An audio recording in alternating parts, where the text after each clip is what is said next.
സംസ്ഥാന സർക്കാരിന്റെ പ്രധാന വരുമാന മാർഗമായ ലോട്ടറിയെ ബോച്ചെട്ടി പദ്ധതി അട്ടിമറിക്കുന്നുവെന്ന് കാണിച്ച് വയനാട് ലോട്ടറി ഡയറക്ടർ നൽകിയ പരാതി മുഖ്യമന്ത്രി ഗൗരവമായിട്ടാണ് എടുത്തത്.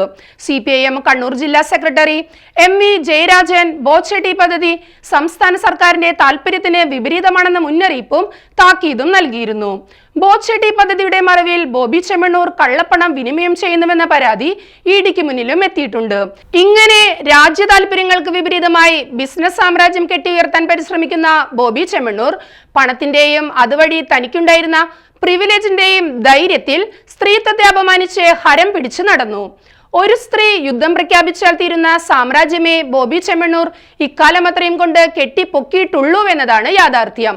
നേരും നെറിയും കെട്ടകളിക്ക് ഏതാനും ഏക്കറുകൾ ദാനം ചെയ്താൽ സർക്കാരും മുഖ്യമന്ത്രിയും കൂടെയുണ്ടാകുമെന്ന ബോച്ചയുടെ വിശ്വാസവും പാടെ പാളി.